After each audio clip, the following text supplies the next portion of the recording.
Silvestres, um podcast do Fauna News. Olá, eu sou Dimas Marques, editor do Fauna News. Está começando mais um episódio do Silvestres. Hoje vamos falar sobre caça no Brasil.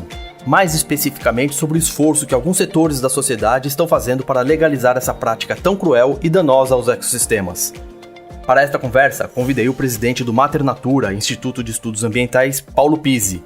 Bem-vindo ao Silvestres, Paulo. Agradeço essa oportunidade de conversar aqui com um tema de grande importância para a sociedade civil, também para a maioria da população, que é contra a caça, né, e a conservação da biodiversidade no nosso país. O Paulo é biólogo e faz parte do Conselho Regional de Biologia da 7ª Região, o CRBio Paraná. Ele é um dos pioneiros do ambientalismo no sul do país, fazendo parte de uma geração que luta pela conservação da nossa biodiversidade desde a década de 1980. O Paulo Pizzi tem acompanhado de perto o movimento de políticos que tentam legalizar a caça no Brasil. Paulo, se eu estiver errado, me corrija. A caça comercial é proibida desde 1967, enquanto a caça esportiva ainda é prevista como possível pela legislação. Estou falando da Lei 5.197. A caça esportiva só não acontece por conta de uma decisão de 2008 da Justiça Federal do Rio Grande do Sul, que julgou favoravelmente uma ação de uma ONG local contra essa prática naquele estado. O Rio Grande do Sul era o único estado do país com caça regulamentada. Por outro lado, a caça ilegal acontece intensamente em todo o território brasileiro. Dito tudo isso e indo direto ao ponto, Paulo, por que temos 12 projetos de lei tramitando no Congresso tentando liberar a caça no Brasil? A quem interessa a liberação da caça? Eu diria que são dois segmentos principais, tá? Um é uma pequena elite, né, da população brasileira, uma quantidade bem pequena de nossa população, são, digamos, pessoas mais com recursos financeiros, né? Porque se manter uma atividade de caça não é uma questão de baixo custo. Você tem armamentos, né? Armas de porte grande, né? de capacidade de abate, de tecnologia, que custam valores elevados na sua aquisição e manutenção, e também a própria munição. Então, você tem um segmento muito pequeno da população, né, que tem possibilidade de você manter armas, né, e uma atividade, digamos, que chama o esporte, né, oralmente não chamaria esporte isso, ação de caça, mas uma determinada, então, pequena parte da nossa população interessaria essa questão por, entre aspas, questão que eles chamam de diversão, fazer caçada por diversão. Mas há grande interesse mesmo pela questão de regulamentação da prática da caça no Brasil é a indústria de armas e munições. Você tem grande potencial, o Brasil tem uma população grande, é um dos países mais populosos que se tem, né? Você tem uma extensão territorial muito grande, né?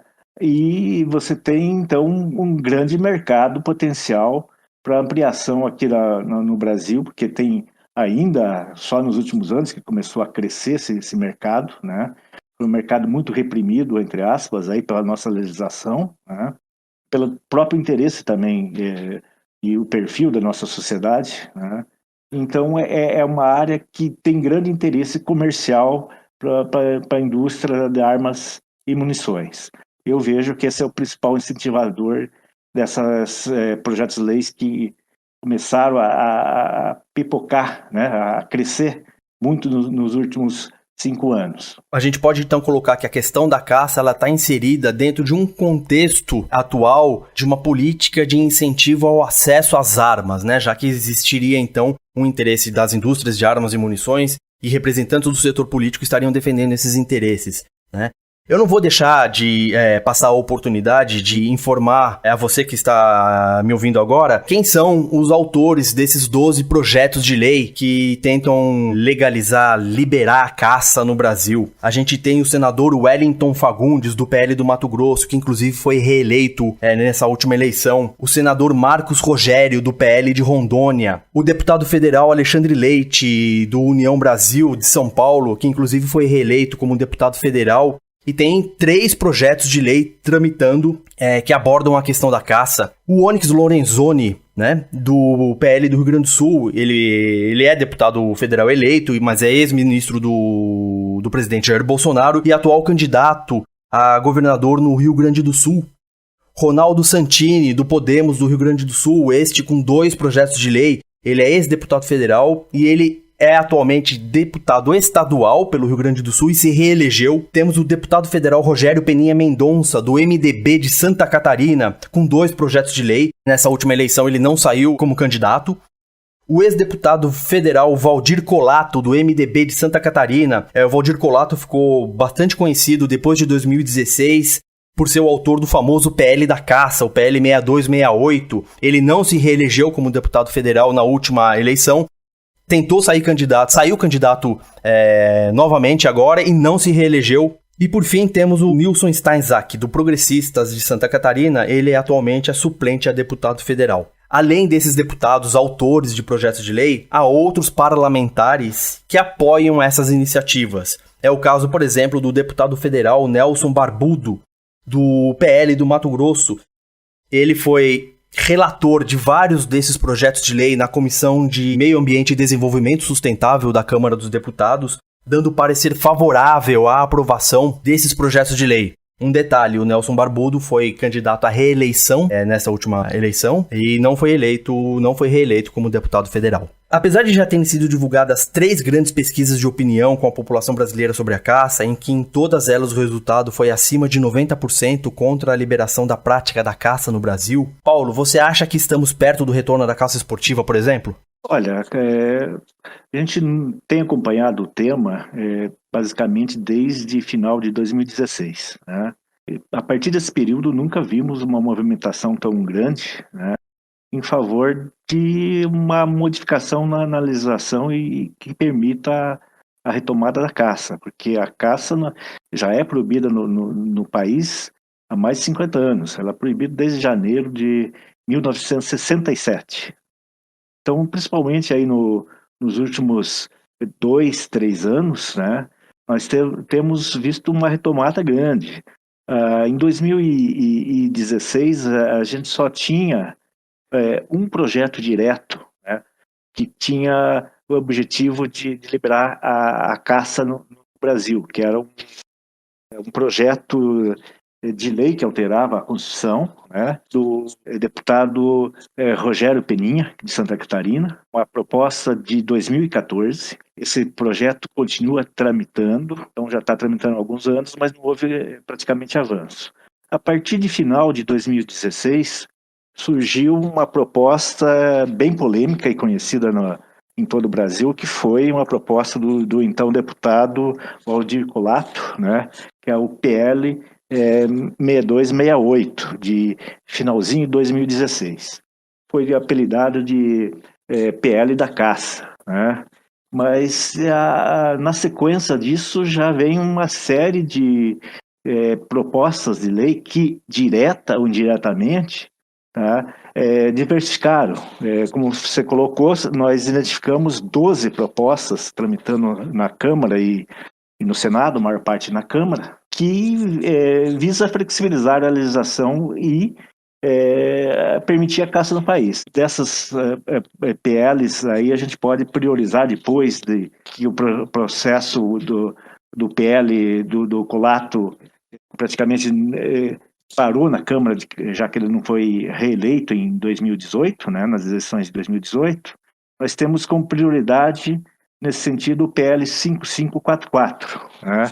Ele foi apresentado em 2020. Aí houve um grande defensor na comissão da Câmara, né, de Meio Ambiente da Câmara, que é o deputado Nelson Barbudo, que era eleito por Mato Grosso, né? E felizmente ele não foi reeleito nessa última eleição agora de outubro desse ano, mas ele conseguiu antes desse período agora aprovar, ele foi relator desse PL e aprovar, aliás, não chegou a aprovar, mas chegou a fazer um parecer favorável à aprovação do PL 5544, incorporando trechos de outros PLs, né, hoje tramitando, inclusive trechos desse PL do Colato. Então, foi um grande desserviço do deputado Nelson Barbudo, né, que continua como deputado até o final do ano, mas felizmente não estará na Câmara o ano que vem, mas foi um grande desserviço já preparando o PL para uma possível votação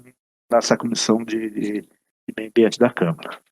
Então, eu diria que que tá bem conturbado, né? Bem motivado os defensores aí do lobby da pró-liberação da caça e pró-maior regulamentação, flexibilização do acesso às armas, né? Para que se aprove em breve um projeto de lei favorável à caça no país. Em caso de liberação da caça esportiva, por exemplo, quais riscos que a fauna e os ecossistemas estão correndo no Brasil? Você tem realmente o aumento da possibilidade da extinção, né, de determinadas espécies. Aqui no Brasil, né, você tem uma diversidade grande de espécies, mas população pequenas. Né? É o contrário do que acontece em países com caça já que ocorre há várias décadas, como na África e o próprio Estados Unidos. Né? Você tem poucas espécies alvos, né? Na África são até os 5 big, né? Que chamam, os grandes animais, né?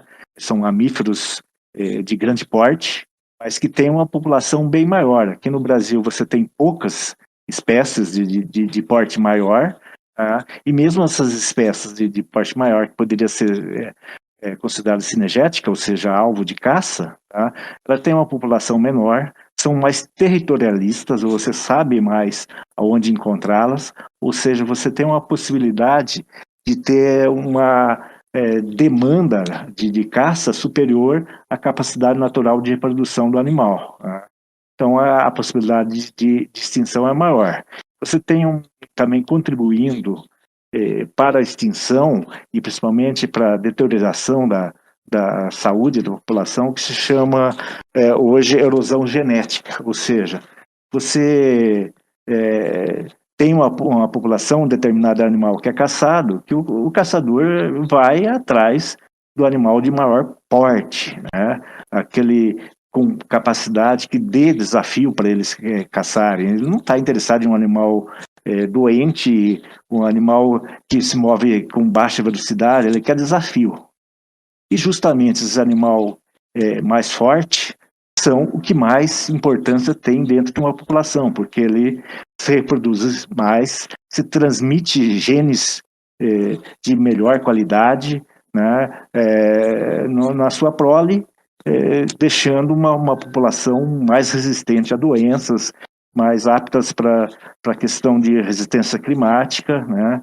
Então você tem isso que se chama erosão genética, ou seja, elimina os animais de maior porte, de maior capacidade de adaptação e deixa animais mais fracos, né, para se reproduzirem. Que estratégias hoje a sociedade brasileira deveria ter para evitar o retorno da caça, Paulo? Justamente a estratégia que nós temos tomado desde janeiro de 2017 para combater o PL da caça, o PL do deputado Colato. Naquele período foi formado o movimento, movimento Todos contra a Caça, tá? Que é composto por cidadãos contrários à caça, por ONGs, pesquisadores, né? Entre esses integrantes do movimento Todos contra a Caça, né? Temos também a APB, que é a Aliança Pró Biodiversidade, que também faz parte, né? Então, nós procuramos sempre monitorar a tramitação dos projetos na Câmara, né? Digo na Câmara porque atualmente, nos últimos anos, quase todos os projetos pró-caça partiram da Câmara. E, curiosamente, digamos, de deputados da região sul do país. Talvez a questão colonial, descendência alemã, descendência italiana, onde a Europa, a caça já era mais arraizada, né? Então, nós temos sempre acompanhado os PLs, divulgado a sua tramitação dentro das comissões de meio ambiente, né? E sempre que se tem uma movimentação da possibilidade desse PL ser colocado em pauta e votado numa ação, mobilizamos a sociedade, avisamos através das redes sociais, através da mídia, né, de impressa e outras possibilidades profissionais de acompanhamento da mídia, e solicitamos que entrem em contato nas redes sociais dos deputados manifestando a opinião que se é contrária. E isso tem funcionado, né? A gente tem conseguido desde 2017 evitar várias vezes que o PL tenha andamento de votação, né, pela alto número de pessoas que se manifestam nas redes sociais dos deputados, né, e a mídia em si contrária, né? Então a estratégia maior é essa, realmente mobilizar a sociedade brasileira, porque, como o Tessa mencionou, já houve nos últimos 20 anos 3 grandes pesquisas, né, nacionais, que coloca que, em média, 90% dos brasileiros são contra a caça. Então, só com essa mobilização da sociedade, do cidadão como todo e da mídia é que nós conseguiremos segurar esse avanço desses PLs. Paulo, muito obrigado pela sua participação, parabéns pelo trabalho, pela mobilização e até uma próxima oportunidade aqui no Silvestres. Eu agradeço novamente, Dimas, né? E ficamos à disposição aqui e convidamos todo mundo a acompanhar nas redes sociais, né? Procurem aí pelas redes notícias sobre o movimento Todos contra a Caça, tá? Também da APB, da Aliança Pro a Biodiversidade, né? E acompanhe a tramitação desses PLs e reforço novamente, quando a gente fizer um alerta, né, da movimentação de algum desses PL dentro das comissões, ou mesmo do plenário da Câmara, por favor, manifeste-se junto ao deputado autor dos projetos, pressione para que isso não avance. Tá? Obrigado a todos. Chegamos ao fim de mais um episódio do Silvestres. Se você está nos acompanhando pelo YouTube, não deixe de se inscrever em nosso canal, acionar o sininho para receber as novidades e dar um joinha para este episódio. Agora, se você está em alguma plataforma de áudio como Spotify, Deezer ou qualquer outra, não esqueça de nos seguir e avaliar o nosso trabalho. Esse retorno é muito importante, pois ajuda na distribuição dos episódios pelas plataformas. Para se manter bem informado sobre o universo dos animais silvestres, acesse faunanews.com.br. Quer receber as notícias e os artigos do Fauna News gratuitamente pelo WhatsApp? Basta enviar uma mensagem para o FaunaZap 11 95 107 0530 11 95 107 0530. Estamos também nas redes sociais Instagram, Facebook e Twitter pelo @FaunaNews. Silvestres é apresentado por mim, Dimas Marques, na produção Williane B. Souza, na edição e sonorização Renan Faé, na vinheta a voz de Bruna Borjaili. Muito obrigado e até o próximo episódio. Silvestres, um podcast do Fauna News.